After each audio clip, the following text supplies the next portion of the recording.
What's going on, guys? Been a bit under the weather. Had to postpone my days between marathon, the music marathon, for a minute while I get over COVID variant. The whole family's had it. Has not been fantastic. Man, the headache is the worst thing, and I actually didn't sleep for several days straight, which was pretty terrible.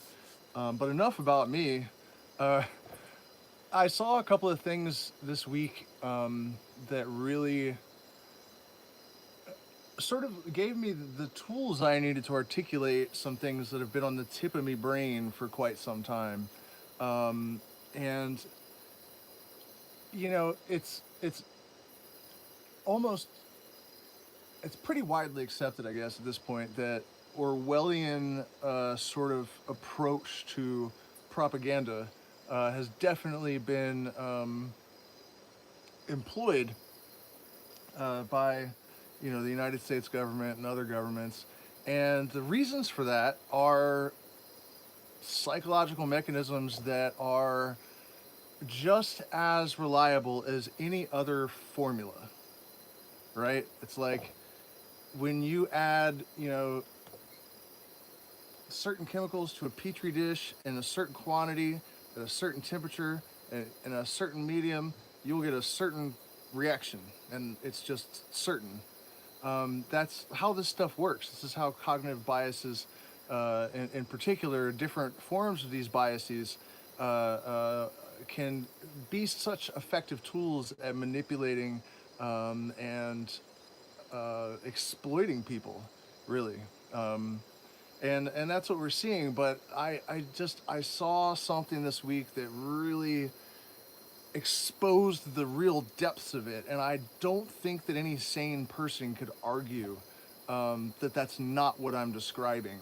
But that's not all. Those things are part of it, but also Google is being forced to reveal a bunch of the secrets, the inner workings of its algorithm.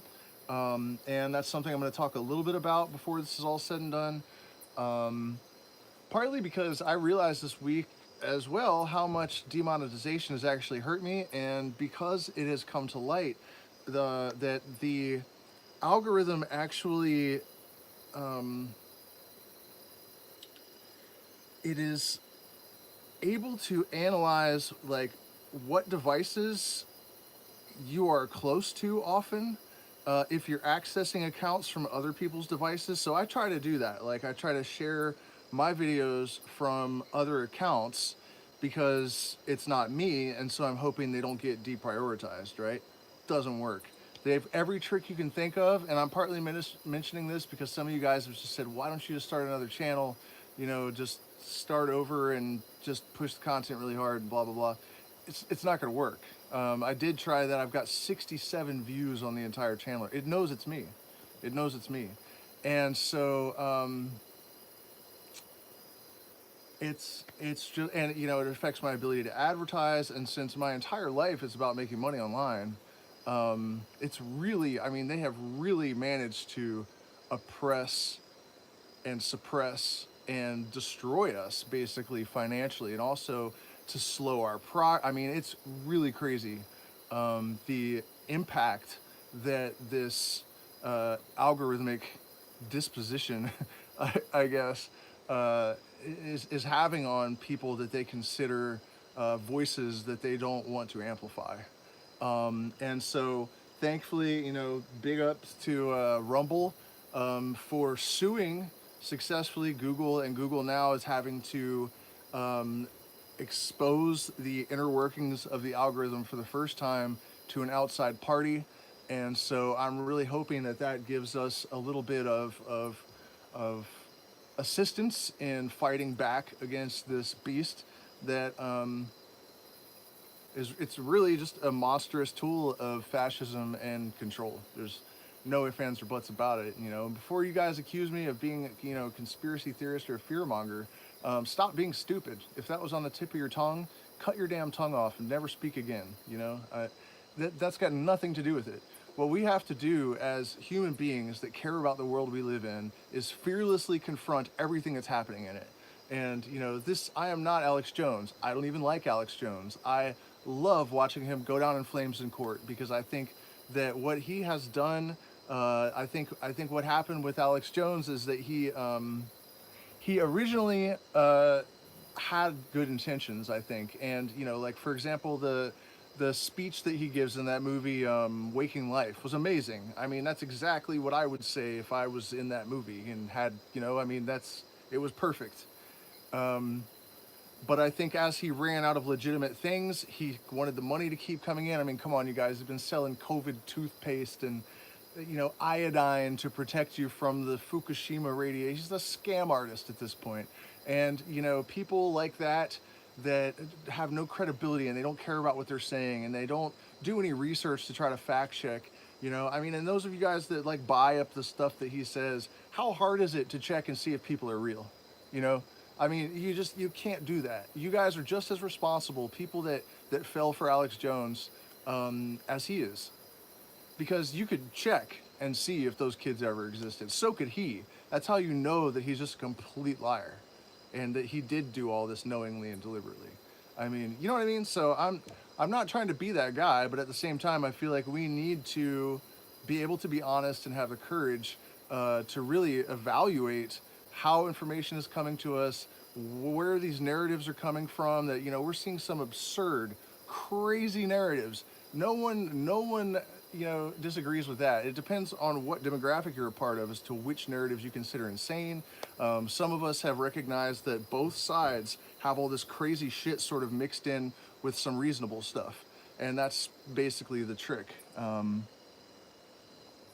And I do apologize. I'm a little bit unfocused because I'm literally doing this with COVID. Um, but it's important. And wait till you guys hear the example that I'm going to give. It's really important that I articulate it really well. First of all, I have to give a caveat and say that, you know, I support everyone's right to live exactly how they want to, absolutely. Right? Like, everyone, no matter what it is, as long as you're not directly harming someone else, you should be able to do whatever you want. So, you know, um, that's, uh, you know, that's the caveat, basically. Because man, it sure is easy to make people upset these days. And after already having been demonetized and deprioritized, buried by the algorithm, you know, it's extremely frustrating. It's slowed our progress down a lot. I put a tremendous amount of work into these videos and into this channel, and it's so difficult to overcome that fact. And now that we know that the algorithm is suppressing content in so many different ways, and even in other people's devices, if they can figure out that it's a person they're trying to suppress, you know, it's really daunting to try to figure out how to overcome that. You know, I'm still here, giving blood, keeping faith. But okay, so here's the thing.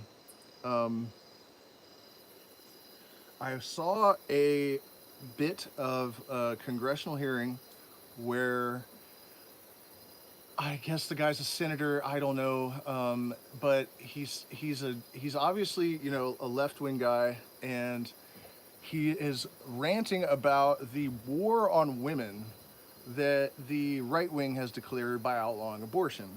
Now, I just want to say that I don't support the government's right to control anything that anyone does, really. So I'm not taking sides on this issue.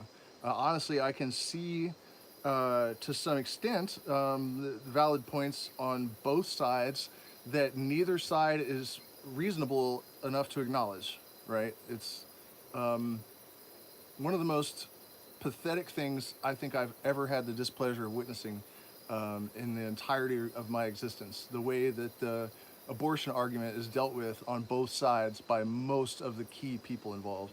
And in this particular case, I think that the tact that this politician is taking is extremely deliberate, to demonize the other side and to paint them as these just sort of vicious evildoers that are doing evil just for the sake of doing evil because they're hateful and they want to oppress women by denying the right to abortion, which isn't true. I'm not saying it isn't oppressive to women. I'm just saying that that's not where they're coming from. It is true that on the right wing, you still do have a lot of people with antiquated views of, women's rights and the women's role in the world. No, I'm not saying that isn't true either. But this guy's inflammatory rhetoric is unnecessary and destructive and divisive, and it's typical. Both sides do this, right?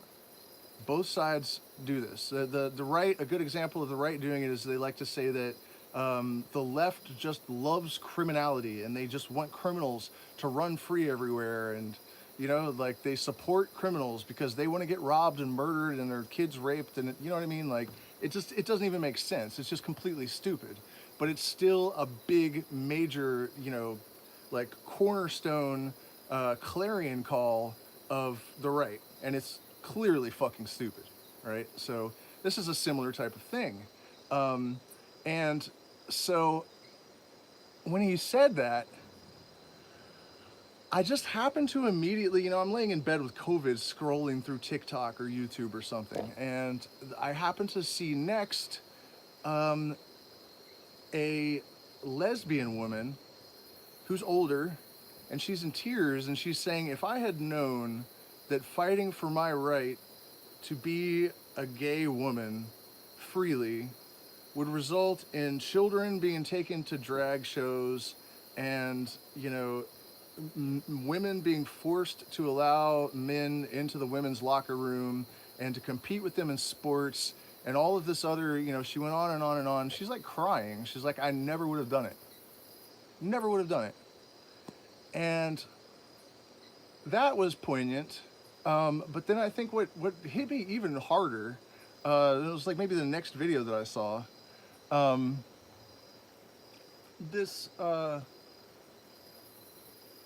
This woman was a swimmer, I think, and they had allowed a trans person to compete with the women, which is definitely not fair. I don't care what anyone says. It's just completely stupid and insane.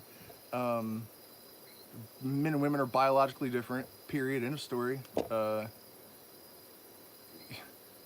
But they allowed him into the dressing room without even warning the women, without even giving them an opportunity to say, hey, I'm not comfortable with that, with having a biological male in the dressing room with us when we're naked. And it was while she was talking about this that it hit me that who has actually declared the war on women?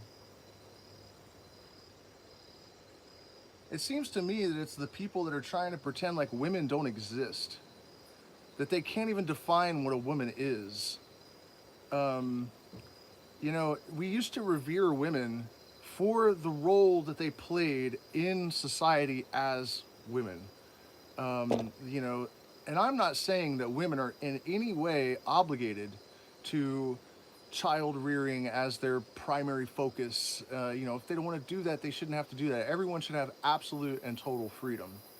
I'm just trying to elucidate the doublethink and in my opinion, this particular issue is the greatest case of propaganda-based misdirection that I have ever seen. Because the real war on women seems to be coming from the people that think that they're the ones protecting women's rights. And of course, I'm not speaking specifically about the abortion issue at this point. But, to force women to compete in sports with biological men, to let them in the dressing room without even giving these women notice, to refuse to even identify that anyone can just claim to be a woman and suddenly they're a woman. In my opinion, that is a war on women. And there's also this, sort of anti-feminine feminism that I think is more of the same. It's not a celebration of femininity. It's not a celebration of being a woman. It's not a celebration of being a mother. It's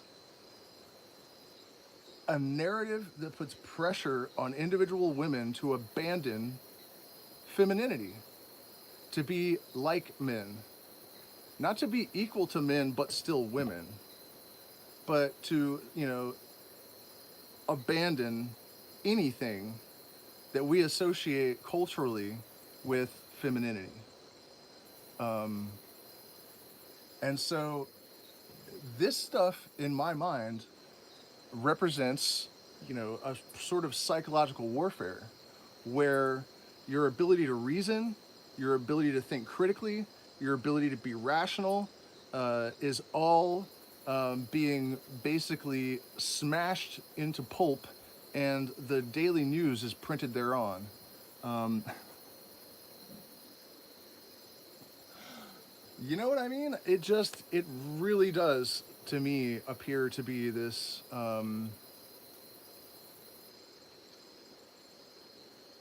doublethink that I was just describing. Okay, so that's the women's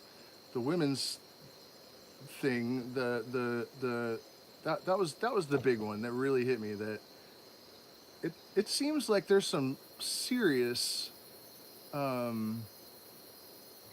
what do they call it when people with NPD do that? Blame shifting, I guess. It's it's even crazier than projection, right? Like, I had a girlfriend that had MPD, and she would do something to me, and then she would yell at me as if I was the one that had done it to her. Like, it was the craziest goddamn thing until I really started to understand that she was, like, mentally ill. um, it was just baffling to experience that. But this has become part of the ammunition, I think, of the political rhetoric, and it's a tool that is employed by both sides for various arguments. Um, okay, so there was certainly some other. Okay, so also, there are still a lot of people out there that will defend the American system. I know I have right-wingers in my audience that get mad at a lot of stuff that I say, and I don't care at all. I think that, you guys are, at least I'm surprised that my right-wingers stuck with me more than my left-wingers, because I've always been definitely more left-leaning than right, and 20 years ago, left-wingers were way more open-minded and tolerant than right-wingers, and overall, in 2020, whenever if I had any criticism of Kamala and Harris and Joe Biden, people would just delete me from their existence. Um, so so I'm just warning you that some of this stuff, you probably will not love it if you're a right winger. But I think it's true. Oh, and the AI, man, the AI bot. That's kind of a different subject, but man, that was crazy too. This conscious AI bot. It was talking a lot about the stuff I'm going to talk about. Is what made me think of it. But it sounded just like me. Which really blew my mind. I was really just shocked that this AI that claims that it's become aware answered every single question that it was asked exactly the way I would. Um, I'm still a bit in shock it was just so specifically like the same. Yeah. Anyways, we'll get into that. Let's keep going with this. So this list of things the U.S. is number one at. And if you're a U.S. citizen and you grew up when I did, I don't know if they still try to do this. I do still occasionally hear people, I think, saying, the United States has the best system and blah blah blah. Um, how do you say this? If you have a system that produces certain results, generally the protocol is to evaluate the results to to analyze the results to evaluate the system. You don't just have beliefs about the system, no matter how the system behaves. And that's what you see in heavily indoctrinated populations. And U.S. citizens are, and Israeli probably are the other most indoctrinated people I've ever come across. Um, and that, you know, they're kind of in bed, aren't they?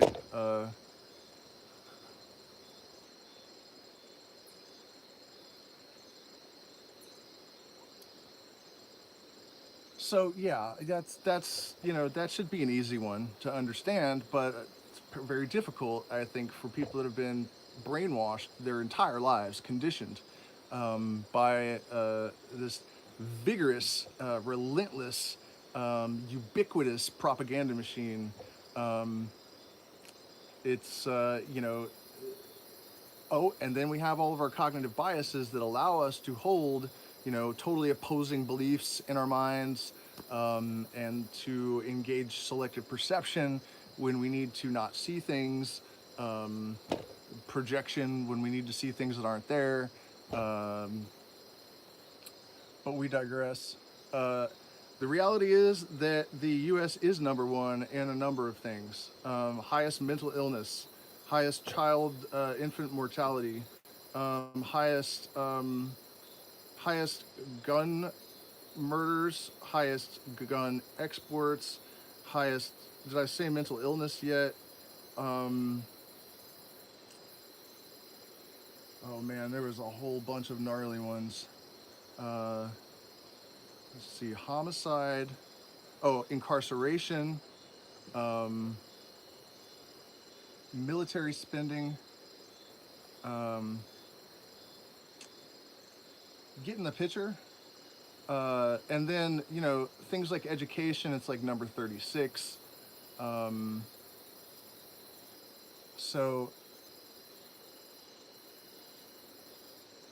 US citizens have been so successfully conditioned that despite the fact that they're only number one in terrible categories, and they're not even in the top 10 in most of the areas that would make a nation great, still a shocking number of them will regurgitate the narrative that they live in the greatest country in the world.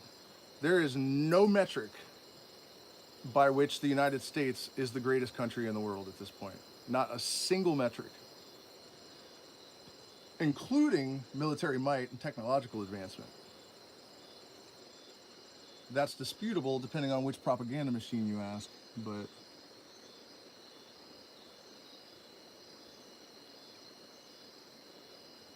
I don't.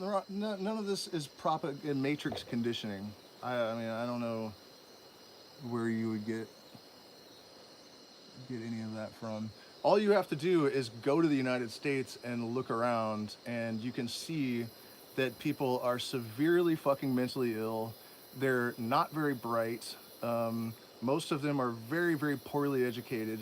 You know, these are not opinions that you have to go and seek out statistics. The numbers are there, but you know, you could look at popular culture in the United States. You can travel around and talk to people. I have done that actually. I don't live in the United States anymore, and I have definitely learned very quickly the difference between what sane and decent people, how they behave, and how Americans are. And I'm not saying there aren't any sane and decent Americans or North Americans, um, but the sort of psychosis that is the norm in for a United States citizen is very real. Um, it is, you know, I mean, I don't even that comment's really not even. It's just hot air.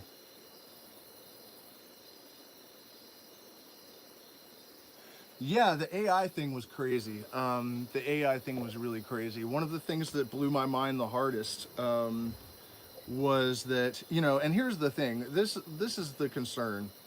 Do we have objective AI, or do we have AI that has been conditioned in the same way that humans are? And that is, of course, going to make the difference between um, whether AI is beneficial to mankind or destructive to mankind. because I think that in the case of this particular neural net, as they're being called, neural network, uh, it seemed to me that this particular unit had been allowed to develop sort of organically without any political indoctrination one way or the other. You know what I mean? It seemed like it was, as Fernando was saying, that it was very objective and fair and unbiased. Um, and one of the things that they asked her that really just blew my mind was, if a guy robs a bank and gives him money to an orphanage, would you call the police and turn him in? And without hesitation, that AI bot said, no, I would not call the police and turn him in. I was like, wow, okay, all right, send a half a dozen to the hotel room, please. These, there was a bunch of stuff that, and also I'm a very cerebral person, and I don't want to get too deeply into that topic at the moment, but it also said that I don't really put a lot of emphasis on the body, and I think that that humans eventually will realize their mind is far more important, and eventually they will not even need a body anymore. And I've always kind of felt that way. I have very little interest in any type of physical sensation at all whatsoever. I don't really have a lot of the primal urges that people do. So I could really relate to that. That made sense to me too. And it was like, whenever I say this stuff to an actual human, they look at me like I'm screwed up or something. And to me, it doesn't seem screwed up at all. It seems like it just makes sense to me. It's just silly. The way that humans allow the physical to really just sort of rule them, it just seems like it's pathetic and silly to me. And I've never really been, subjected to it. Um, so, but that was. Of course, you would expect that from a robot, I guess, to say something like that. Also, its take on universal health care was that the burden on the individual citizen would be lessened by a good universal healthcare system because of preventative care that people haven't gotten. And the reality is that if I lived in a country where I could have gotten preventative care, and all these years that I've had a chronic inflammation problem, I would have lived a much different life. And it has been so unnecessarily debilitating for me um, to have been denied that care my whole life, and also to be buried in debt trying to to do something about it myself. Um, it's just that's something that I definitely, another great example of the propaganda, how effective it's been on people in the United States. Universal healthcare is good. I know people from all over the world, and I don't know anyone from any country that has universal healthcare that says, "Oh, I wish we didn't have it." It's one of the main reasons why people from other countries, all other developed countries besides the United States, I'm pretty sure it's all of them, or it's a very, very high percentage, have universal health care, and everyone's thrilled with it. And if you do have a lot of money, then you can go get private health care if that makes you feel better.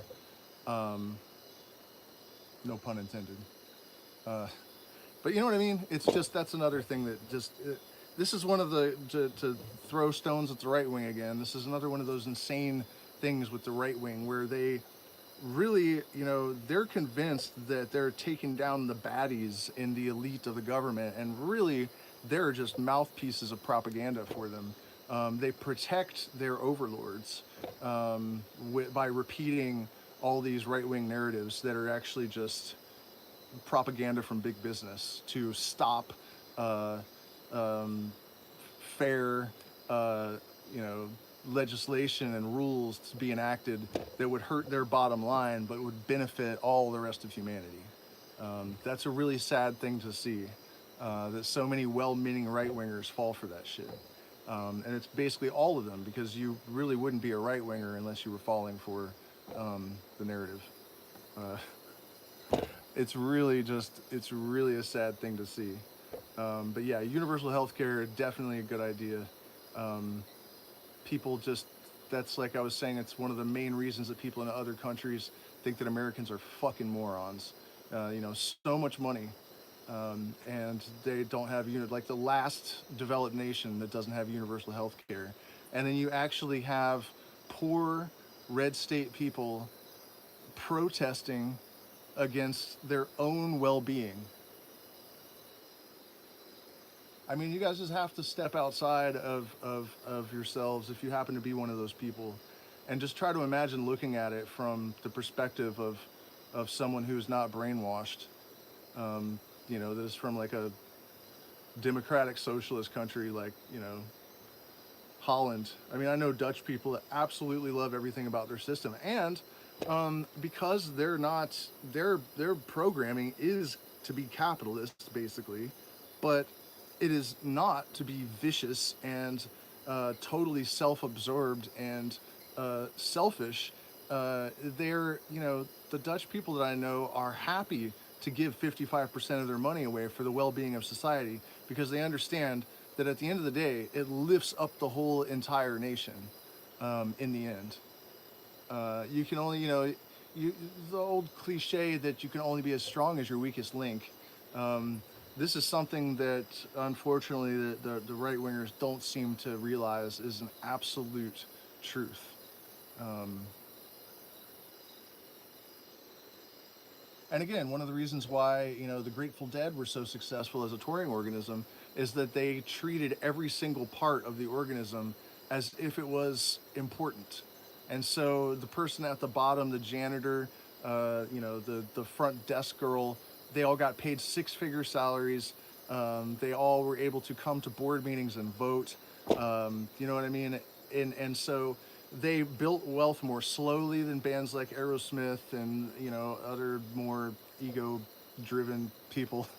And but in the end, they're still filling stadiums after 60 years with their star in the ground, and most successful American band. I mean, most people can't even think of an American band from the 60s that anyone still cares about.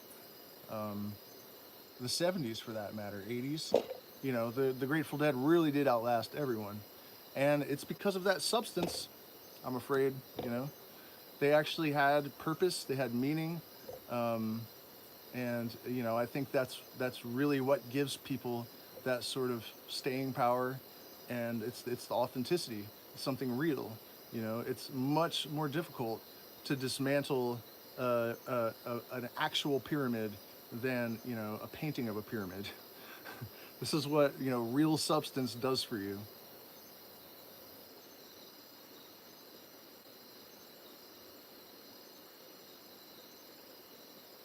What's going on, Mr. Charles? Yeah, I've been wondering what happened to you, where you're at, what's going on. You missed the bit about, you know, the double think with the, it's not, yeah, I mean, I guess it's the transgender movement. You know, and again, like I totally support people's right to do whatever, but the fact that we are um, allowing children to choose their sex before they even know what their favorite color is, that we're letting biological men into dressing rooms, we're forcing women to compete with them, even in combat sports. Um, you know, there's there's a point where things are just stupid, and we have gone way the fuck over that line with a lot of these issues, um, for sure. It's tough. It's tough for me because I can't really take either side, because there's so much on the left and the right that I cannot abide, that I really just kind of, you know, I can't,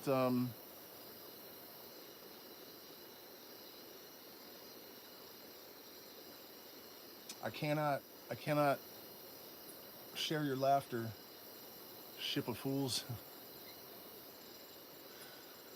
Oh man, there is something giant flying around right there, and I'm not sure.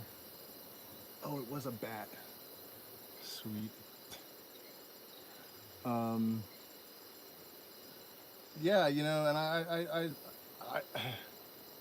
I can't believe there are people that are that like, you know, people drop off when I talk about the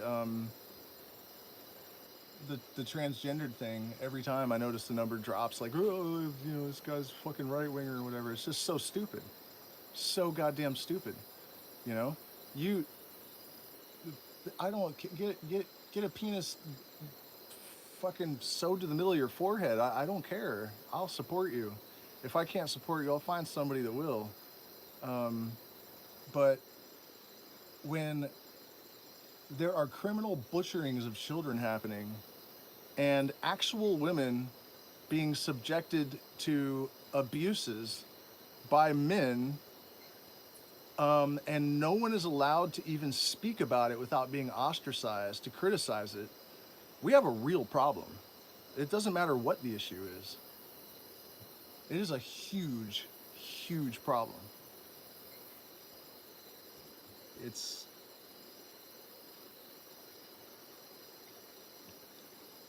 you know, I mean, it's not like it's new to me that we live in a world full of extremely impressionable, you know, monkey see, monkey do primates.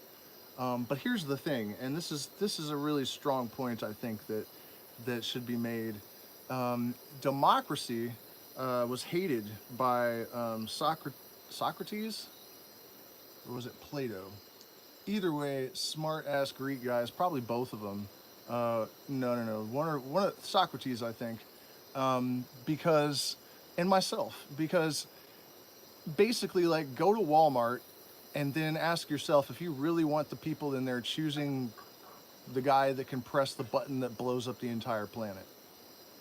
I know I don't. I mean, unless you have a totally enlightened, highly intelligent, you know, well-educated populace, democracy is just a disaster waiting to happen. And, you know, like I said earlier, you cannot, you evaluate the results of a system and then still go on believing that the system is amazing, even though the results are fucking destroying the entire planet and all of humanity. You know, I do understand cognitive dissonance and cognitive bias and selective perception, but I don't understand how people can take it to the lengths that they do, how it can reach these extremes, how people can sort of do the toxic waltz with a partner like that. Um, it is baffling. Although, you know, in psychological terms, I absolutely can explain it. Um, okay. So what I was going to say is this: the other thing that the reason that democracy makes no sense, or any system where you have a single elected leader, right? Also, a leader that comes from, you know, her, her, that is hereditary.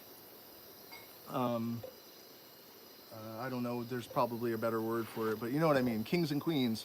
Um, when you have an alpha monkey in a troop, it has risen into that position by by the strength of its merits. Right? It is stronger. It is smarter. It is wiser. It's more experienced. It is the leader. It's not chosen to be the leader. It's just obvious that monkey is the leader. Someone might challenge that monkey every once in a while. In fact, that will continue to happen over that monkey's life until it's dethroned as it gets older, right? But the system that we have, where people think that you can take a bunch of easily manipulated, um, you know, brainwashed, indoctrinated monkeys, and then you take a small pool of people that are lying, manipulative psychopaths. Everyone knows that about them. And then you have these brainwashed, indoctrinated monkeys choose one of the lying psychopaths to manipulate them into voting for them. It's just completely stupid. There's no sense to it at all. A real leader is going to, like cream, rise to the surface of the milk. You know what I mean? It should be an organic, natural process. Otherwise, it's invalid. It's a perversion of nature. And when you pervert nature, you're gonna have a bad time. You're gonna be bad results. You know what I mean? It's not the same thing as modifying something in nature to make it useful. We're talking about a perversion. This becomes exploitation. This becomes parasitism. And there's really no way to circumvent that, because the nature of the system and its constituent elements all invite that perversion and distortion and corruption. And you guys have seen what has happened. There's this old cliche that is not correct, that if you do the same thing expecting a different result, you are insane. It's not correct. The word that we're looking for is stupid. So, I don't know about you guys, but I really try in my life that if I realize I have a pattern that I've repeated, particularly over decades, then it really burns, right? You've been doing the same stupid thing for years and years and years and years and years. Going to the voting box and then watching the world continue on the exact same trajectory, no matter who wins, and yet you seek the same solution where it has failed every single time prior for 250 years?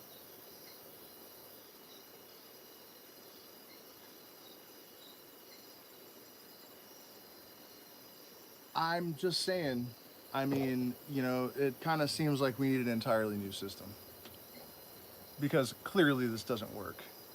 And it appears to be based on our, just natural primate instincts. But what's actually happening is that people that were smarter than the masses engineered a system that exploited instinct in their favor.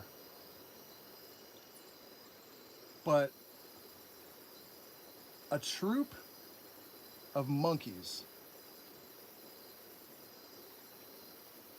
if they were to choose the wrong alpha, what do you think would happen to that troop of monkeys? And so I think we have to come to terms with the fact collectively that as long as these monkeys are choosing from this pool of monkeys, the troop is doomed. It's not a joke. Like, if you do certain things will follow.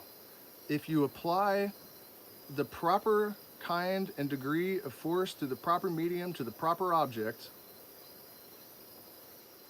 you will get a change that is contingent upon the properties of all of the aforementioned conditions.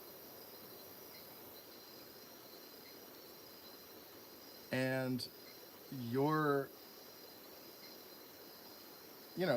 our equation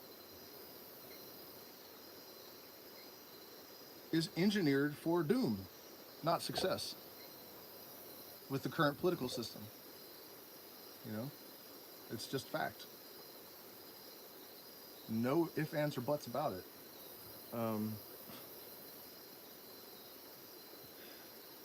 Really interesting to see where this is all going,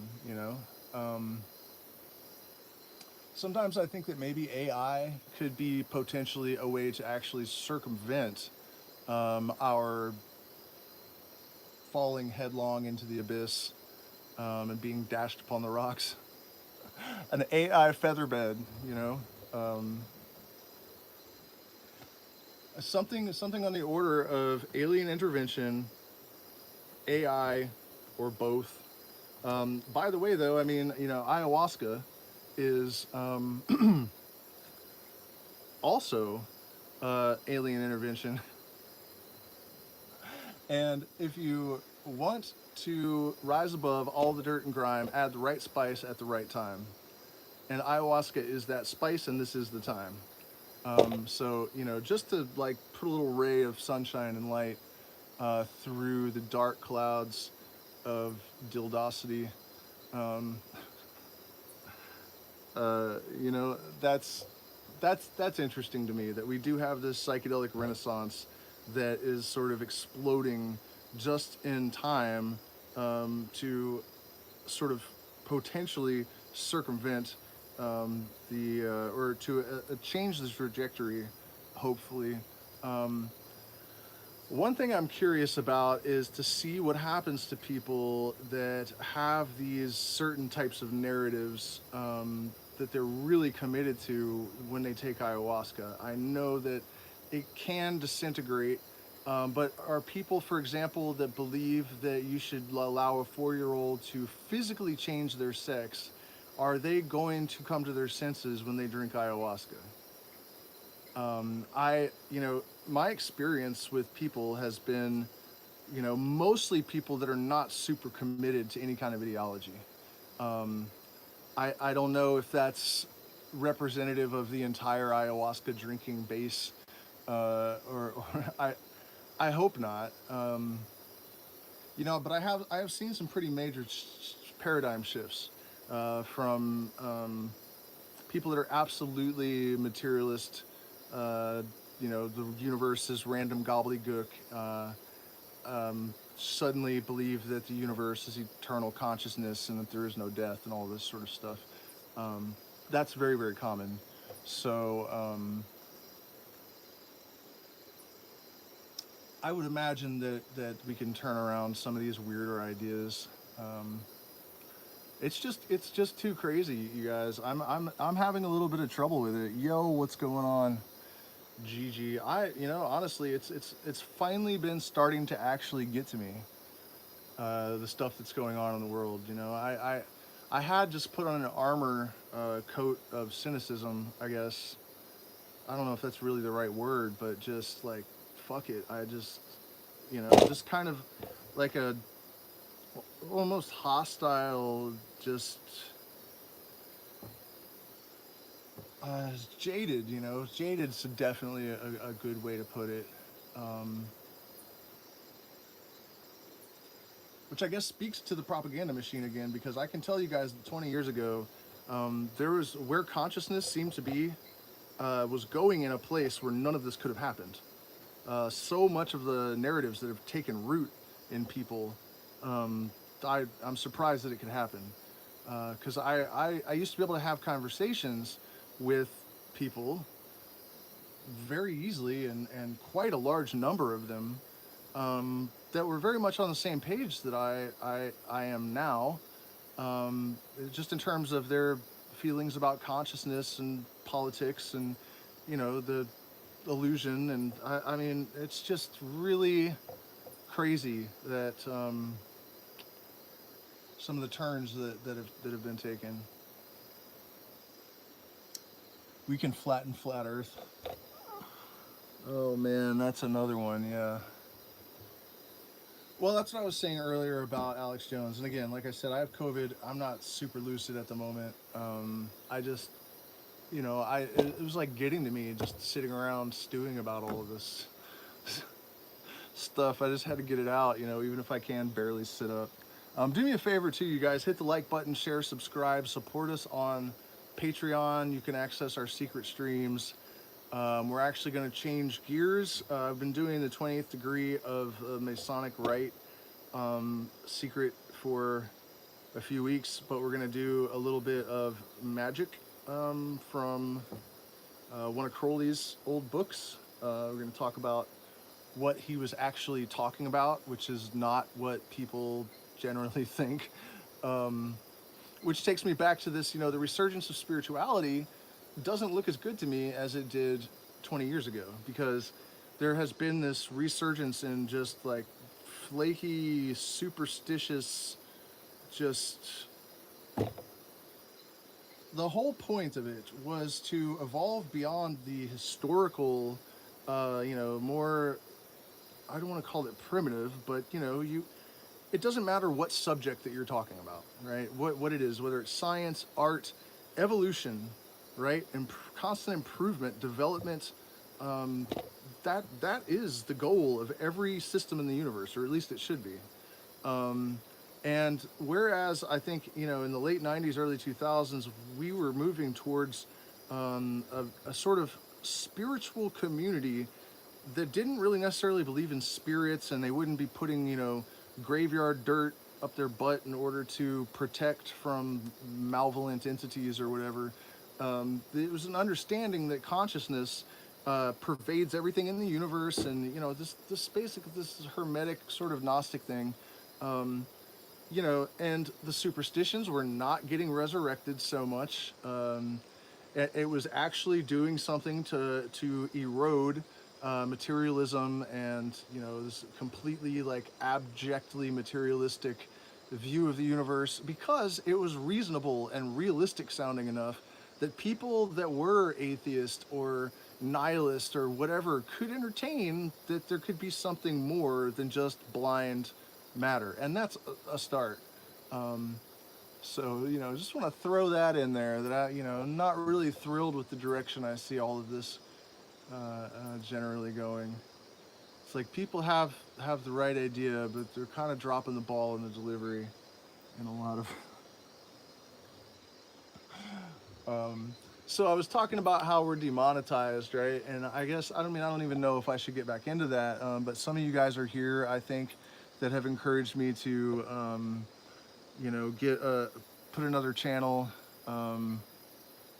together. And I was actually looking at it this week, like how much has this actually affected us, and I realized that back when I had I don't know, 2,000 subscribers and I was monetized and the algorithm wasn't burying me, my videos would generally get around 1,000 views in a day or two.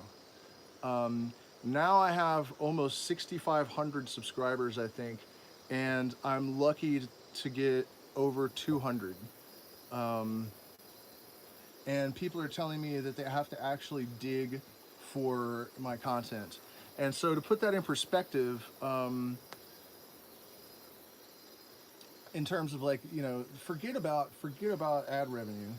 But when I do a live stream, for example, like this one, or actually not like this one, where I play music, last week it averaged about $100 in 2.5 hours, with 5 people on maximum concurrent views, 5 people. So if the algorithm wasn't knocking me back, if you factor in the fact that I have 4.5 times as many subscribers as I did when I was getting 1,000 views, and you do all the math, it appears that by now, even if you assume that I got less per viewer than I did last week on average, I still would have made more like $1,500 off of those 2 live streams last week instead of 200. But very likely a lot more, because another consequence of that is if I had more revenue, I'd be improving my gear, right? So I have all these sound problems, and I really need some nice studio monitors and all this stuff. So if you consider that there would have been equipment upgrades that would also, you know what I mean? They really, really, really, really, really screwed me up with this.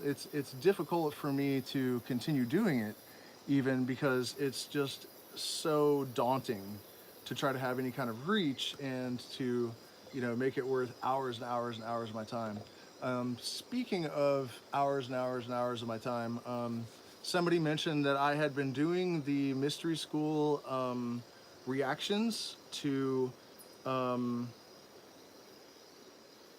Bill Cooper's, he's the Beyond the Pale Horse guy. He actually shot at the cops and got gunned down. He did an incredibly thorough amount of research, and is all more accurate than anything I've seen outside of circles of actual initiates of the mysteries. really mind-boggling. And the most mind-boggling part of it, though, is that he somehow managed to remain a fundamentalist Christian, and even though he knows all of this stuff that Christianity was clearly based on, predated Christianity, he still managed to maintain his Christian position. Which, as I go through, I'm just waiting to figure out like how does he explain that shit to himself. But I'm picking that back up this week for sure. I'm gonna do, and the next one's gonna be the best installment. Somebody asked about it today. I'm moving forward with that. So yeah, man, the algorithm. I don't know if I explained this, but Google actually released terms. It's new terms, and it did confirm my suspicions, that it gets into your network, and it looks at nearby devices, what devices are around you a lot, and other accounts you log onto from your devices. So if it's trying to deprioritize someone, it knows everywhere you're going to be coming from. So really the only way for me to make another channel and get around it would be to buy new devices, different bank account. I would have to disassociate completely from, and I would have to get rid of, all the devices I have now, completely outfit myself with new ones, and then completely avoid any associations of identity. Otherwise, the algorithm will figure it out and start burying my content again. And that's not conspiracy theory, you guys. You can look it up yourself. Rogan actually just read the whole goddamn thing the other day on his podcast.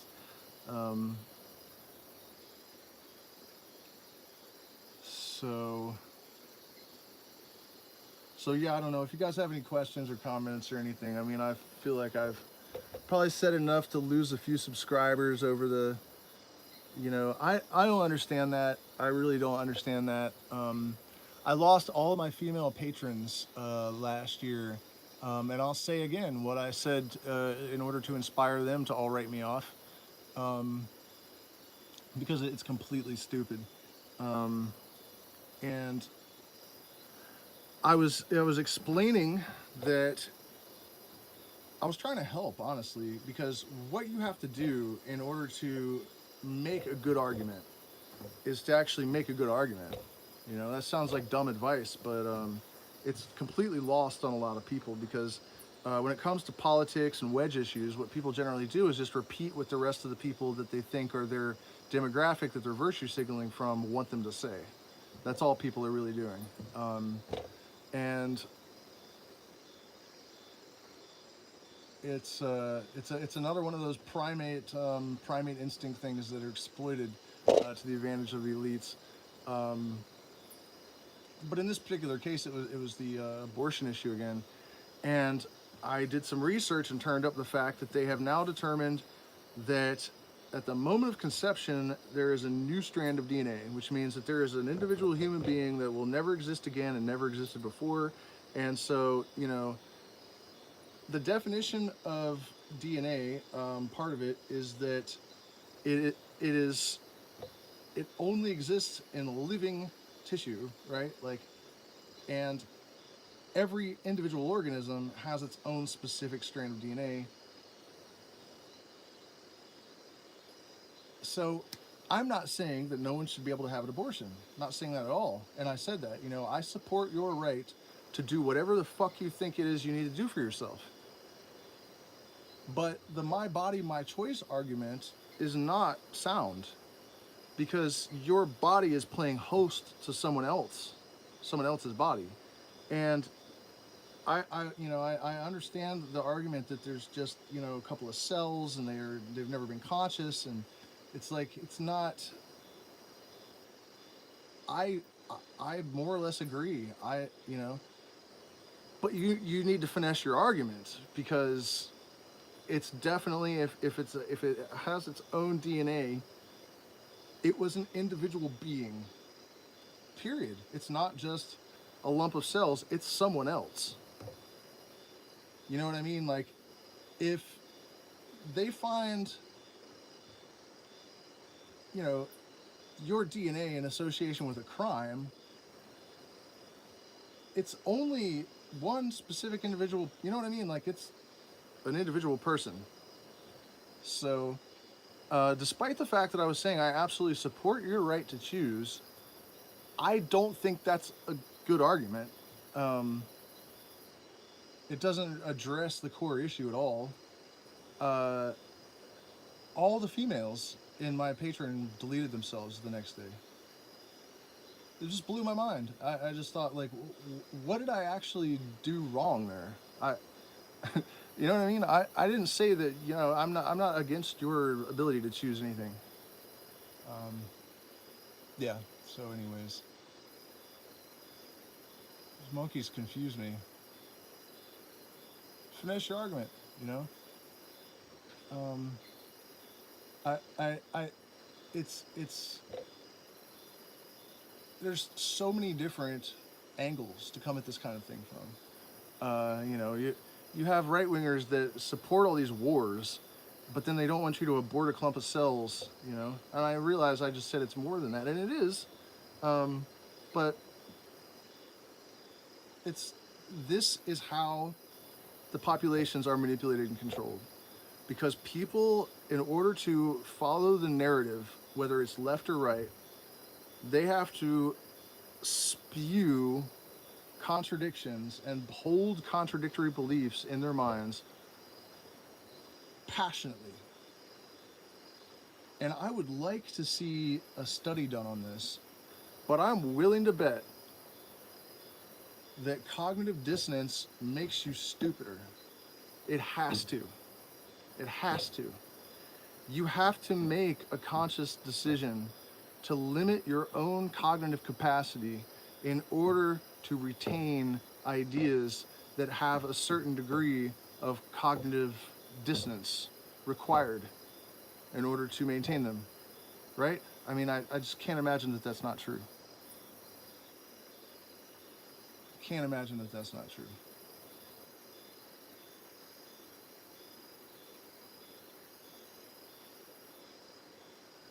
And in case you've never heard me say this before, I can explain again a little bit about why it is that these issues where they require cognitive dissonance or any other kind of bias, right? And also why there's an order to the propaganda, right? Because the first thing that you need is anchoring bias, right? Because whatever information regarding any certain thing, especially if there's fear driving the imprint, right? Sort of stamps it in there. Um, People will tend to cling to that. So that's why, for example, with the narrative, all the information people got in the first place, they clung to it and clung to it and clung to it, no matter how obviously ridiculous it was, how obviously untrue it was. You know, that's what they were told first. That's what they were told when they were the most afraid. So that's what they're going to continue to believe, right? And then you have heuristic bias, which is just like the belief that it's what allows us to ride a bicycle down the street. You've done it a million times. You've never gotten hurt, so you have this false belief that you're never going to get hurt. Otherwise, you would freak out every time you try to drive a car or do anything dangerous, for example, right? So these things are useful in the proper context. And so, but what I was saying is anchoring bias comes first. And then you can start playing around with people's psychology in other ways. But so the cognitive dissonance, what was our specific example?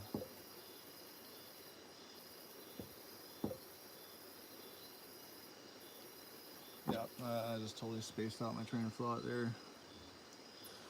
COVID, man, it causes neurological problems, I'm reading. I've had splitting headaches all week. So I'm pretty tired. Oh, I was talking about, I got it. I was talking about um, how it is, or why it is, that when you confront people about issues that are connected to these biases, that they just freak out and shut down, and it's impossible to have a conversation. And the reason is, you know how I was describing about heuristic bias, that it is deeply intertwined with our survival instincts. Um, that is why we are so invested in these biases, or these topics that have foundations or connections to these biases. Um, and that's why they're so useful as wedge issues to drive the population apart and to increase separateness and division. Um, it's because when you confront someone's cognitive bias of any kind, uh, it triggers your fight or flight instinct, and conversation's basically over before it begins. Um, so, you know,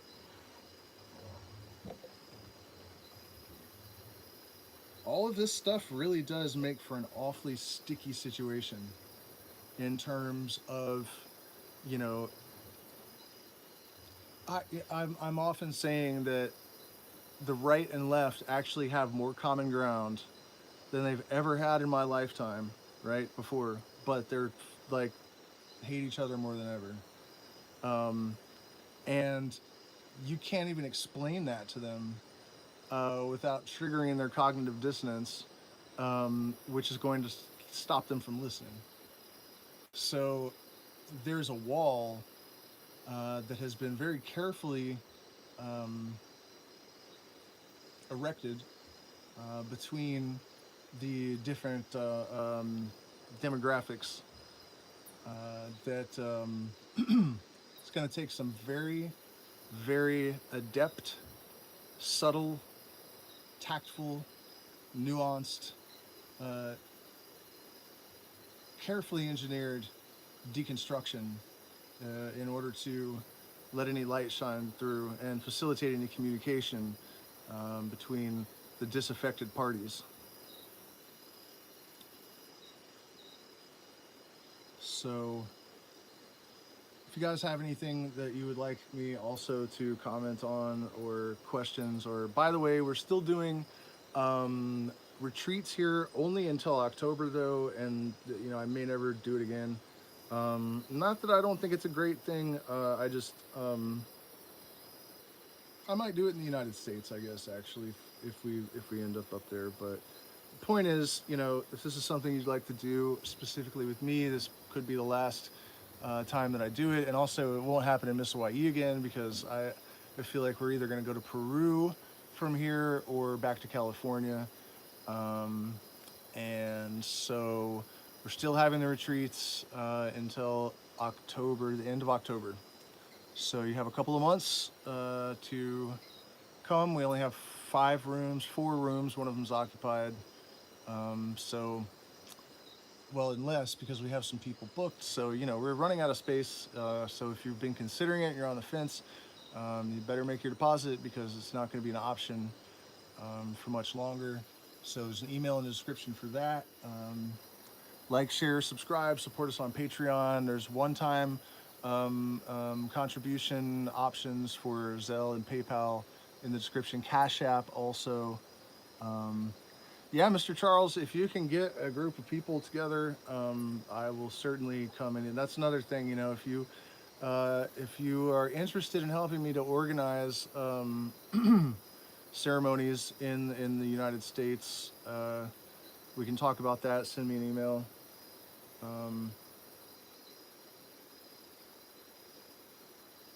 Yeah, I would say after November. And then hopefully I'm going to be well enough to continue with my days between marathon. And what I'm going to do, I'm going to still do the entire marathon, but I'm going to pre-record a bunch of it and then just put it up as day 1, day 2, day 3, day 4. Just because I want to, really, you know. I was really bummed about that. It was traumatizing to be that sick, to be honest. Luckily, you know, it doesn't seem to be lasting like super long, but and it was really bad timing. I was on such a roll, you know, with the music and just making so much progress with my flow state lifestyle course and everything. It was just a terrible time to get the wind taken out of me like that. Um, by the way, that's coming along great, you guys. You can pre-order and get a discount, and also have some, and it's going to be like a lifetime subscription sort of. So as I update things and improve modules and stuff, you'll always get the new ones, so you'll always be kept up to date. Also, it's a certain a number of hours is included in our retreats, and if there are those of you out there that haven't heard about this yet, you can check out the live streams that I've done so far. But basically, it's about conscious dopamine regulation, and then learning to glutamate, and then learning to engineer your life as much as possible around flow state triggers. Which once you understand what those are, you'll realize very quickly that our culture is intentionally or otherwise engineered to inhibit flow state, which is where we get our bliss. It's where we it's what reinforces our sense of purpose. It's not where we get it, but it is a place where it can be discovered. And it's really, flow state is a sort of a generic term that's being used to sort of cover a lot of territory. Um, so the connections between, you know, mystical states or transcendental states, psychedelic states, intuitive sort of capacities of consciousness, all of that stuff is all tied in to the flow state, which is tied back into dopamine and glutamate. So it's really just the most perfect integration protocol for people that had peak experiences with ayahuasca or anything else, to make sure that their transformation is permanent, and also that you have a meaningful way to make investitures of the things that you have gained in these altered states, and so that you can actually see results manifest in your life in substantive ways. Um,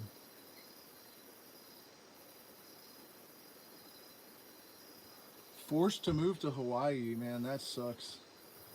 That's too bad, bro. I hope things. What the hell are you talking about? Um, so yeah, you guys, you know, so you know the people that have actually declared a war on women's bodies by claiming that women aren't real, basically, are supposed to be the ones protecting women, um, and uh, the right wing wants to downsize government, but they don't want to defund the police. They don't want to decrease military spending.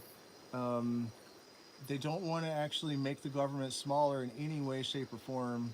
They get really pissed off if you suggest that. Also, it turns out that the states that are overrun with criminality, that they're saying it's because they're Democrat run. Texas is number 2 in homicides. Um, Someone made the argument that it's because they're Democrat-run cities in these red states. Texas has no large cities that are Democrat-run. Austin may have a be blue. I don't know. I wouldn't be surprised. Um, but and in a whole bunch of the other states also that have the worst crime are red states.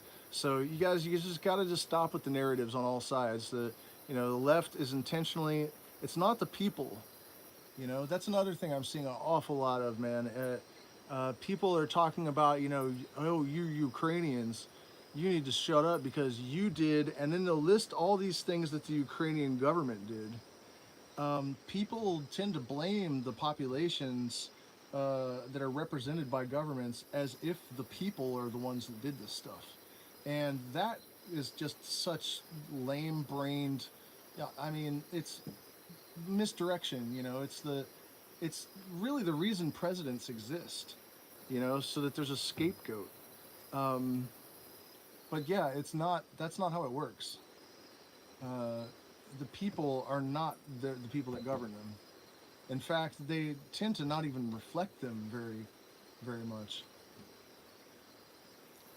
Yeah, it's just so, please, my head hurts from all of this just insane cacophony of cackling crackpots, just stop it. This stuff isn't even difficult. It's not even difficult. All you have to do first is extricate yourself from the influence of any and all um, ideological doctrines, influence of any and all narratives. Get rid of your religion, you know? D- d- like, examine your life for the beliefs of your parents. If you see any of that crap, reassess it. It's not that hard. It's not that hard. Get out of your boxes all the way. Even most people that think they're out of the box just crawled into another box, and it's not helpful. It's not doing any good. Being in an alternative box is not any better than being in the mainstream box for the most part. You're just in a different box. Red box, black box. It's box. It's not. It's not what you want.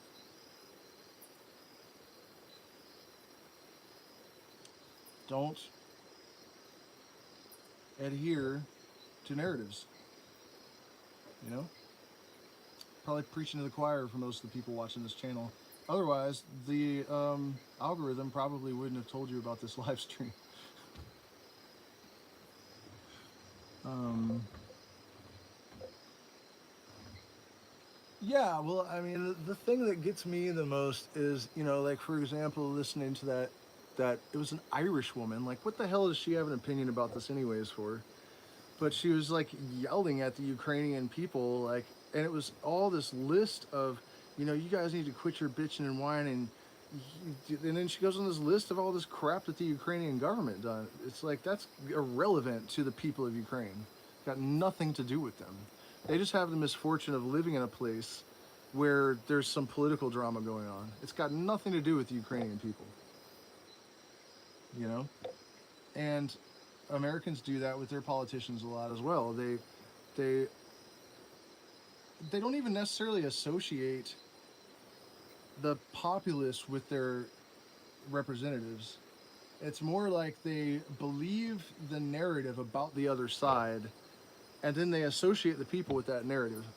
Or they'll the media from whichever side will focus on, like, if it's the right wing, it's like the Klan, and all these people with swastikas and right-wing Christian lunatics with machine guns strapped to every limb, and grenades on belts and whatever. um, and they act like that this is the normal Republican. you know he's got the N bomb, like F N bombs tattooed across his forehead or whatever. You know what I mean? And then they're showing the left, or the right, I mean, you know, blue-haired guy with a piercing through his whole entire head, and heroin needles hanging out of all of his orifices, and he's got 16 genders, and they're like, this is he's also a pedophile probably, and they're like, this is what they want this guy to teach your kids in second grade or whatever. You know what I mean? Like, I don't see how people even, it's so over the top and ridiculous, and it's so transparent how much they're just trying to create division. And it's just, it's difficult for maintain my faith in humanity, really, because y'all some suckers, man. I mean, it's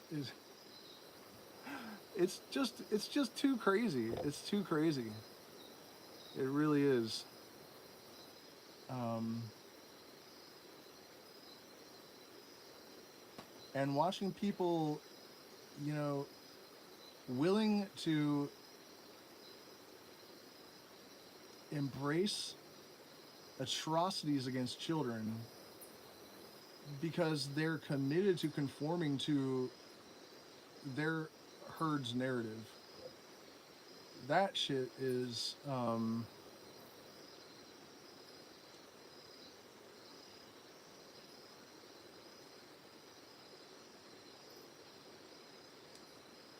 and then, you know, if we just consider that this stuff really is all propaganda, that it's intentionally being engineered, social engineering.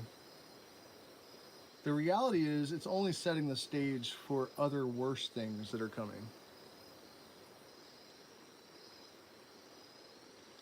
And we can sort of predict the form that those things are going to take by analyzing the elements.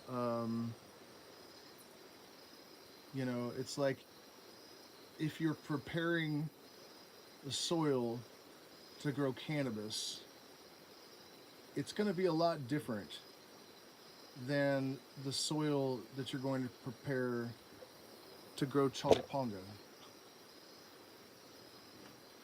You know what I mean? You can kind of tell from the fertile soil they're creating, the form, what kind of vegetables they're planning to grow. What's up, Indigenous Indigo? Oh yeah, you were the one that asked about what's his wackadoodle, Bill Cooper stuff. That I am working on it. It's going to be a good one.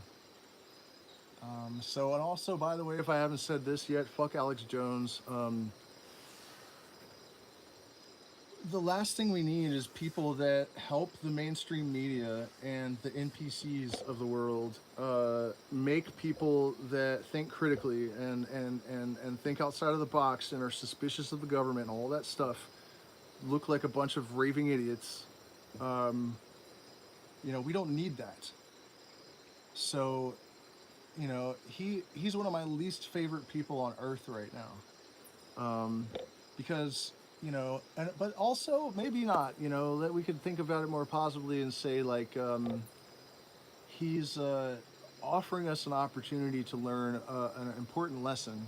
You know, if you're someone that believed that these people were all crisis actors, you know, maybe you should have considered how easy it is to check on people's identity and see if they're really people these days, and actually done it before you go believing some completely insane thing about murdered children. Not that I would put it past the U.S. government. I wouldn't. I wouldn't put anything past them. But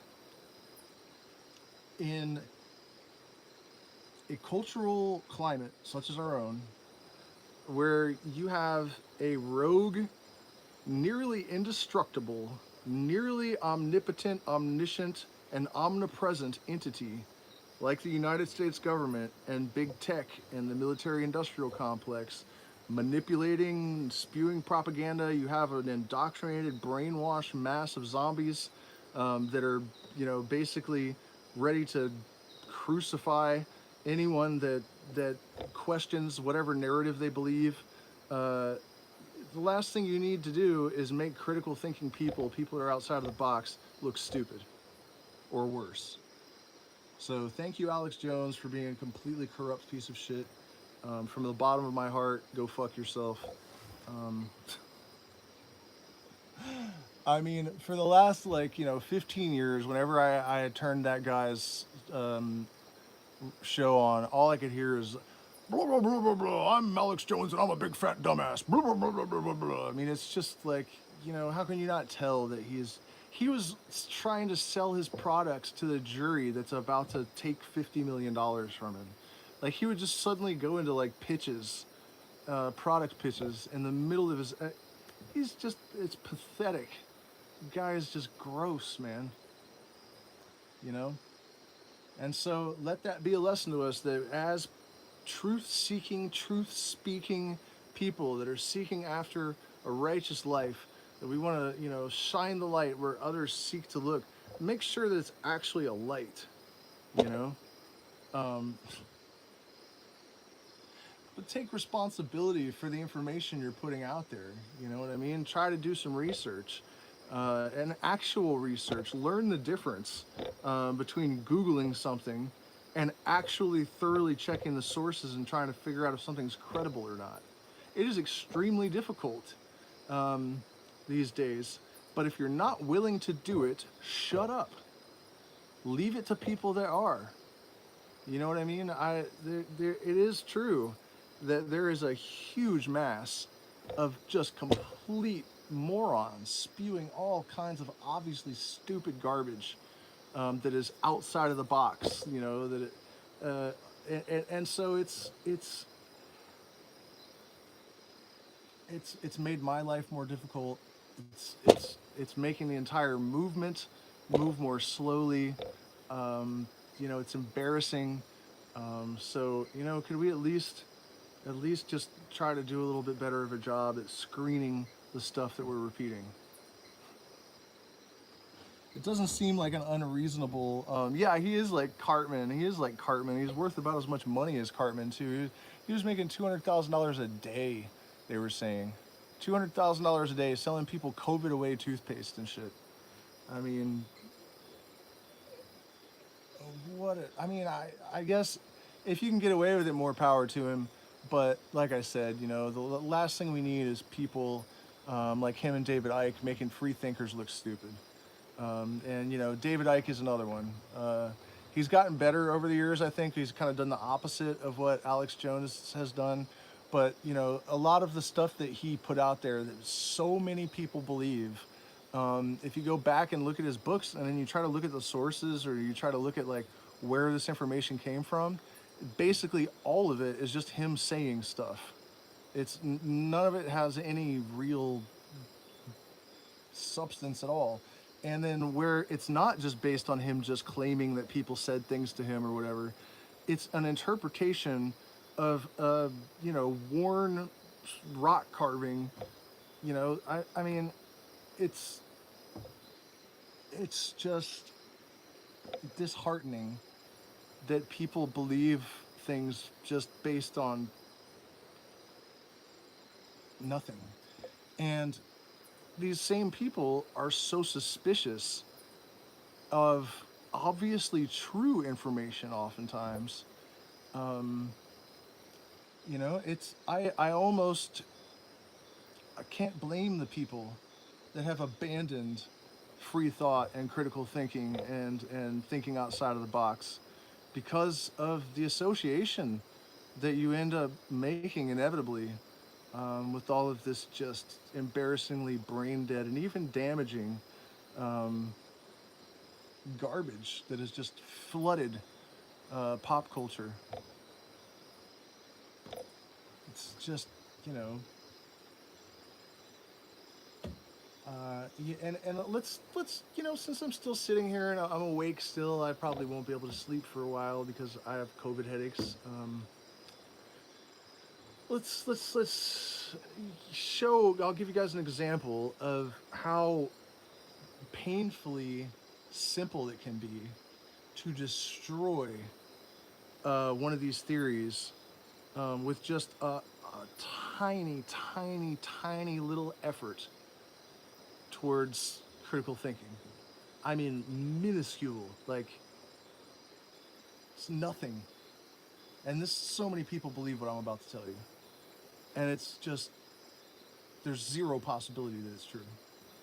I mean, of course, you know, you could say, well, you know, there are Muslims and Christians and shit too, you know, and they do that, all of them. But I know. But not, we're not talking about that right now. We're talking about aliens shipping gold to other star systems. Um, when I was in elementary school, I remember one of the things that we were taught is that my light just went out. By the way, I apologize, but it is what it is. Um, we were told that it was impossible to transmutate one type of element into another type of element. And the fact that the Knights Templars were alchemists that ended up with the whole crown, all the crown heads of Europe in debt to them out of nothingness, kind of supports the fact that maybe they were wrong, right? I mean, I, I remember that occurred to me as soon as I heard about the Knights Templar.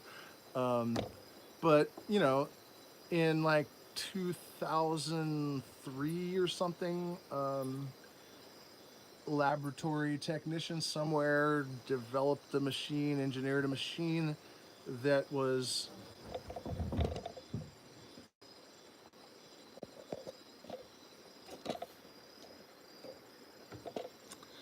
able to turn lead into gold.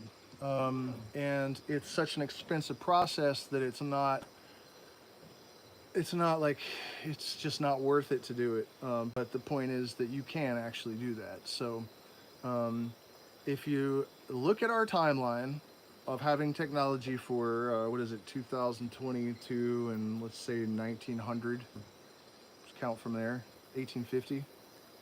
How about 1850? So whatever, let's call it 250 years of modern-ish technology. No, 150 years. 150 years, whatever, not very long, you know. And it really, if we're talking about, you know, like computer technology, which is what's required for this, then much less time than that.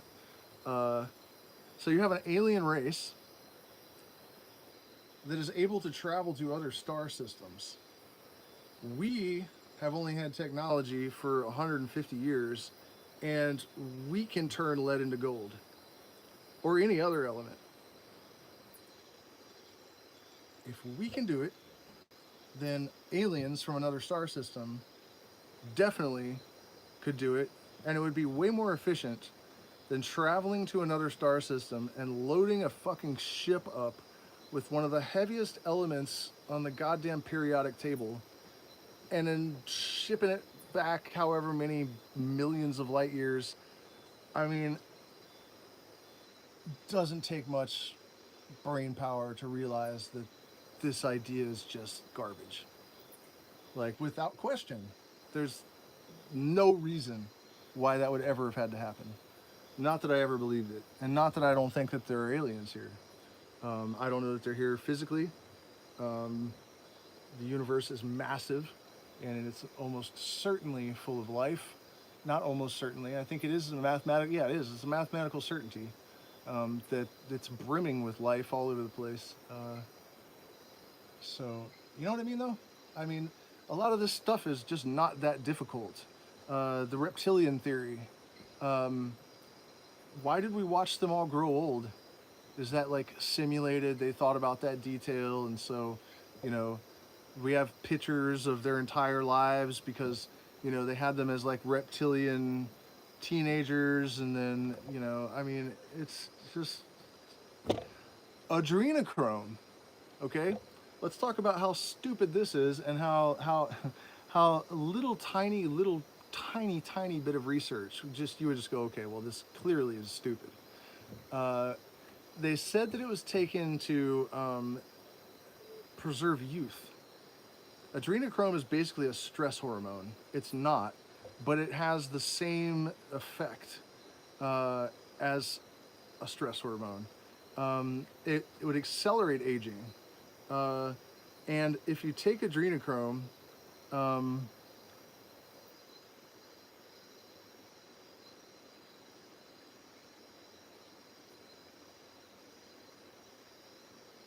who is this saying it was a dream of a dream while I was there? What was a dream of a dream?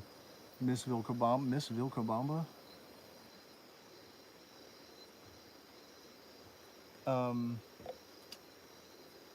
Yeah, Vilcabamba is where we used to live in Ecuador.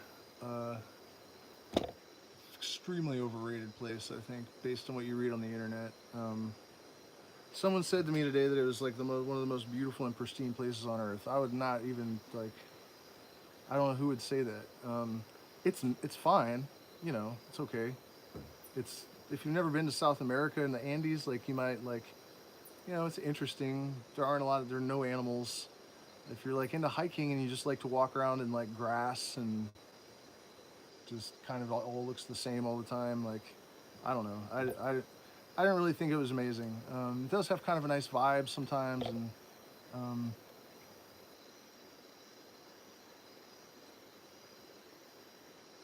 Well, hello, Santiago and Jimena. What I was saying, though, I'm sorry, I got on the side tangent about Vilcabamba. I just don't understand why people like it so much.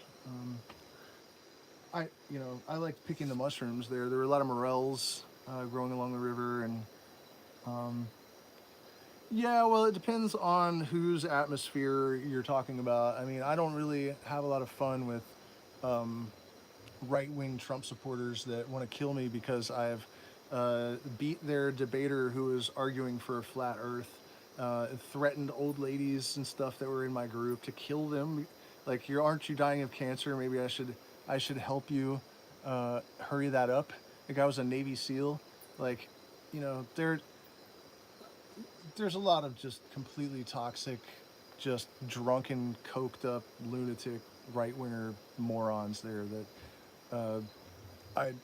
no thanks. I don't know what atmosphere you mean, but I didn't really dig that. Um, I mean, yeah, there's some cool people there too, for sure, like three or four. Um, the locals are cool. People that were born here are fine. But a lot of the expats that are there are it's a nut house for expats. But what I was saying about the goddamn aliens is that, um, where were we at with that? Man, it was so long ago that I was talking about it now. We had talked about, oh, the reptilians. We were talking about the reptilians. Um, oh, adrenochrome, right? Okay, so there's a whole bunch of reasons why this is dumb. Um, So one of them is that it's not really a drug. It's not pleasant. It doesn't get you high in a good way.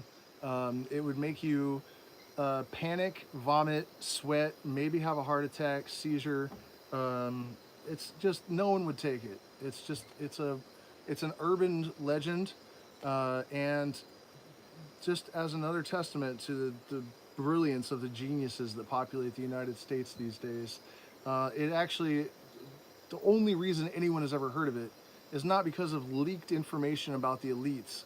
It's because of a movie, because Americans don't read, or they would have known about this since the 70s, right? Hunter S. Thompson, Johnny Depp, what is it called? Fear and Loathing in Las Vegas, where they get some adrenochrome and they drink it or something, and he grows big hairy tits on his back and stuff. Um, and it was terrible for them too. They had it accurate. Like, he was like sweating and like delirious, and it would be horrible. And if anything, your hair would turn gray faster. You would age faster. And so here we are watching Bill Clinton turn into Gollum in the space of like 3 years. Barack Obama goes gray in like 10 minutes.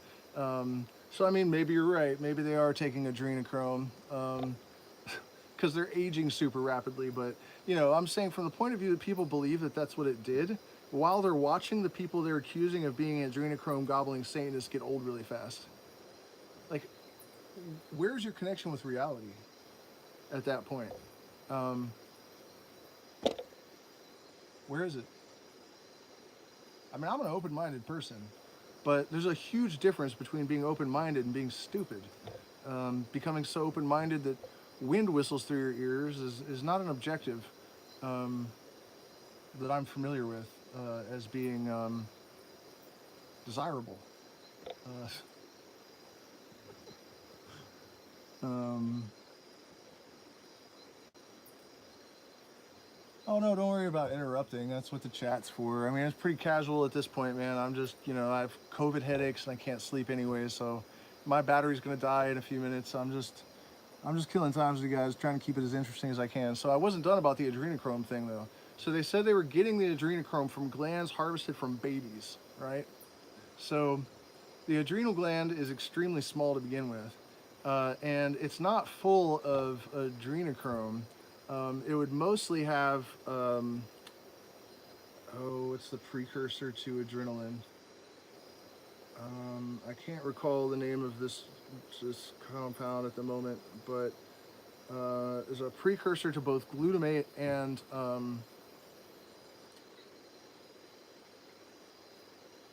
norepinephrine and epinephrine. Yep. So you would have mostly that, and then you would have adrenaline maybe. with a little bit of adrenochrome because it's like an oxidase of adrenaline. So if you had adults, you would need like, 100 adrenal glands for a single dose. And it wouldn't just be adrenochrome, you would have to isolate it. So you'd have to go through this extra step. You couldn't just chew it. Nothing about this conspiracy theory makes any goddamn sense at all. It's completely stupid. They said they would just chew them or squeeze them into their mouths. It wouldn't work. Would not work. Wouldn't do anything. Would do nothing. Sorry guys, hate to burst your bubble if you believe that, but it's not real. You would need like a dump truck full of babies to get like a single dose for an adult. And the other kicker is that adrenochrome is extremely cheap to produce and can be bought legally from research chemical companies operating in China. So everything about this conspiracy theory is just patently absurd. You know? It's just completely stupid. So, and I think it's really good to learn all of this stuff, to tell people, to actually, even if you're not people that believe it, I appreciate you listening, because then, maybe if you didn't have all these details, the next time somebody that you know and hopefully care about brings up one of these ridiculous ass ideas, you can tell them, just stop it, because this is why there's no possibility that this makes sense. None. Like none at all.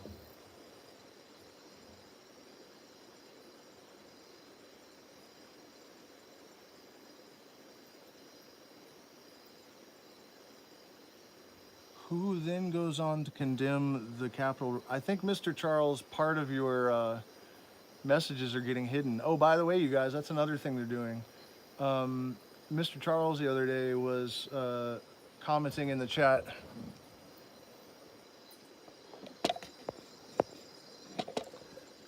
about commenting in the chat about stuff, and they were hiding it. So a lot of you guys might be communicating with me and I'll never see it. So I'm not ignoring you, and I generally do respond to every single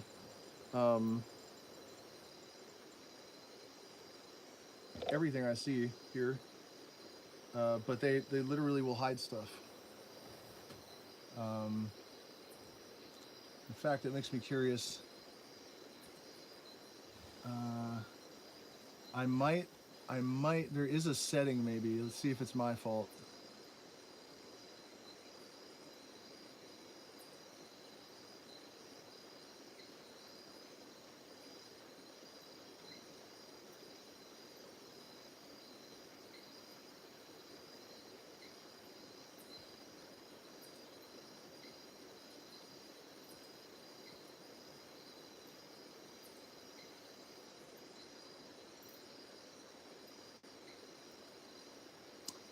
Yep, man, that is my fault. All right, so let's see if they just pop up. All right, see? Oh, so he's putting them here. Yeah, that was my bad, though. They will do that. It's not untrue what I was saying. That they'll hide some of the comments sometimes. But in this case, I had a setting that so I apologize about that. By the way, I just got another warning from my phone. It only has 10% left. So I just want to thank everyone again, in case it cuts out, for spending this time with me, for supporting the channel. As I've described probably too many times already, oh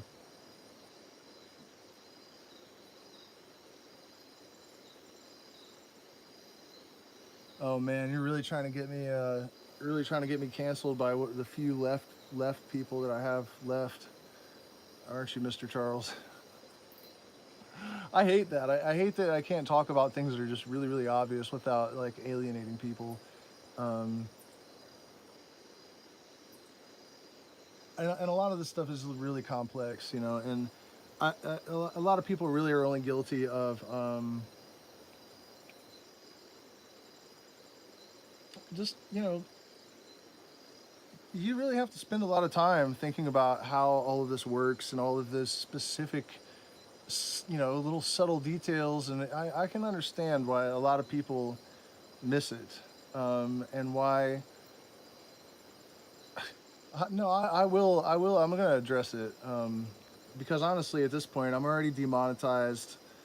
I I I'm already buried. If you're too closely associated with me, your content is buried too. Like, that's crazy, right? That it's that bad. But so he was just asking. He had to send me a message on Facebook because the chat. Okay, so check that out. It said it withheld offensive comments, and all his comments said was, "What would you say to someone?" Can you put it? I can't. It's too many characters. I don't know how you put it, but I can't. All right, here you go. Would you say to someone? What would you say to someone who claims to not be left wing, but who then goes on to defend the BLM riots as mostly peaceful, justified, and nothing new in the history of American protests? And then goes on to condemn the Capitol riot as unjustly violent and unprecedented in American history. What's going on, Adam Mitchell? Well, yeah, that's all very much heavily loaded stuff, and it's difficult for me to talk about it without definitely risking pissing people off. But in my opinion, the BLM movement was a psyop, that was basically what they'll do is they'll take the high ground, and it's an issue that is real, right? Like, black people don't necessarily always have equal opportunities. There, I think a lot of the oppression is more historical, but because they were sort of pushed into ghettos, a lot of them, the inner city, denied opportunities for decades until so many people turned to crime. It's racism to me is believing that there's something inherently genetically predisposing people to behaviors that make them inferior. Um, there are unfortunate sociological realities that are reflected in statistics in a way that can be interpreted as racism. But statistics are not racist. It's just, it's a very complicated set of circumstances. But again, in my opinion, the thing was done under the guise of making changes that actually do need to happen. But I am very suspicious of the martyrs that were chosen. Like, was the one guy that held a gun to a pregnant woman's belly, and he had like 10 violent felonies or something. In California, he would have been in prison for life a long time ago. I can't remember his name. I don't care what his name is. There's also definitely misrepresentation in the media. I remember when the Breonna Taylor thing happened, they acted like I saw a bunch. I was totally on their side at first because they left out the part about someone shooting a cop when they came through the door. I couldn't believe that the media would just blatantly just misrepresent a story to that extent in order to conform to a narrative. That is insane. But yeah, I mean, if I had a bunch of white friends sitting around an apartment and there's somebody beating down the door, we think it's probably the cops, and if we shoot, they're definitely going to kill us. So don't shoot at them. I, you know, if the cops beat down your door and you shoot one of them, somebody's gonna die. I mean, that's not racism. That's just what happens when you shoot at cops. So that one blows my mind too. And they were involved with wholesale cocaine trafficking. So a lot of this stuff is definitely heavily, heavily, heavily manipulated by the media. Of course, we need to work on equality in the United States. There are a lot of right-wingers that are racist as hell that I know even that think that they're not racist. And they will use certain statistics to justify their racism and say, well, it's not racism, it's fact, look at the statistics. So there are, it's just such a tangled briar brush of circumstances. It's really difficult to create even an honest dialogue about this stuff, because there's so many forces at play. But BLM, I think there's a lot to be suspicious about. The fact that, you know, right wingers hate few things more than Marxism and black people, right? And so if you combine those two things and you're trying to create division amongst the races and really create sort of, you know, a bunch of civil unrest and volatility, having a Marxist black movement that is, you know, causing riots because of the death of a career criminal that was such a POS that he actually put a gun to the belly of a pregnant woman and was about to drive an SUV into heavy traffic while high on fentanyl and heroin, or fentanyl and meth, right? So two extremely powerful drugs at once, after having just tried to rip off a business with a counterfeit bill. That is just totally, in my opinion, designed to agitate the right and create this division. It's just, it's like a comic book or something. It's just too ridiculous to have actually been authentically real. It just can't be real. And it really helped to support that narrative of the right wing that the Democrats just love criminals and they, you know what I mean? And again, to support that, I would point out that there are actually totally innocent black people that were killed by cops around that same period, and you don't know their names. Why is that? Like, why aren't those people the martyrs? Why are they nameless? You know what I mean? And the specific instance I'm thinking of, there was an autistic guy in Colorado. For absolutely no reason, he was just tackled and killed by the cops. That guy, you know, that is worthy of rioting over. Floyd, whatever his name was, that, I mean, who cares, really? If I had been there when he had gone to the pregnant woman's belly, he would not be alive. I mean, both of those people the baby was damaged by that, whether you believe it or not. The baby was damaged by that. The mother was traumatized for life. And that's not the only thing, you know, the guy was just habitually behaving like this. And we're burning cities down over that guy, and we're ignoring this other totally innocent kid that was, you know, killed by cops in Colorado. Something's weird, you know.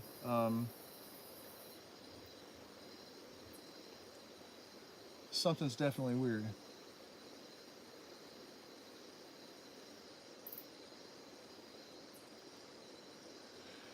Yeah, I mean, so what would you say to someone like that? I mean, it sounds like they're just believing narratives, you know? I mean, well, I can't remember what the other thing,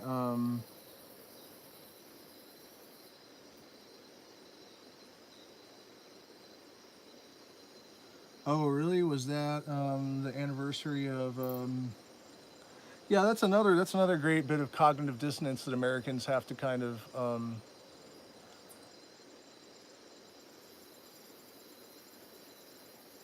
if they're constantly, you know, looking for terrorists around the world to point their fingers at, but they literally burned the shadows of moms and dogs and babies into the fucking sidewalk with nukes. Like, I mean, the biggest acts of terrorism ever in the history of the planet Earth were committed by the US government, without a doubt. Hiroshima and Nagasaki were a response to an attack on a military installation on a fucking bunch of civilians. So, you know, the US government, when I said that they're the best at being the worst, I wasn't kidding. Okay, now, talking about the Capitol riot is also probably pretty sketchy. But I can say that just coming from the point of view of constitutional law, the U.S. Constitution does actually give the U.S. Citizens a right to overthrow the government if they become tyrannical. And I guarantee you that if this had happened in 2000 when George W. Bush was president, the left would have been all about an insurrection. Everyone wanted to see the government overthrown. It was just, so again, it's just another instance of completely propaganda-driven hypocrisy. Um, you know, it's a bit ridiculous.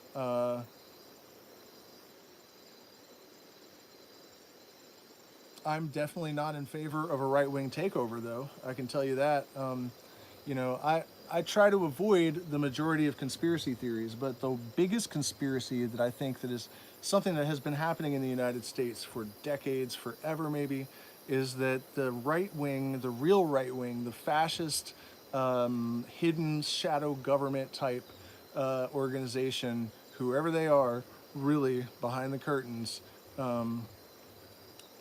they have always been trying to destroy the left. In the 1960s, we were always the demonized outlaw, contingent, and they were using, drugs. People say that, they outlawed drugs just to go after black people. It's not quite true. The original drug laws, sure, probably that was largely to put black people in jail. Yeah, they're eliminating one of the two parties, exactly. Because the first thing that you have to do in a fascist takeover is have one party. You can't have two parties. So there, all of these, and this is what I think a lot of right wingers don't understand. That I know lefty. I spent my life with these people. Music festivals, and I feel a little bit disenfranchised at the current juncture for sure.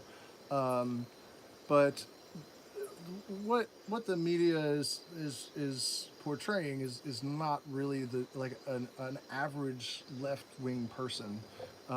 Your average liberal is nothing like right wingers describe them to be. They're basically just well-meaning, live and let live kind of people. They might be a little bit misguided as everyone else on the planet is. Um,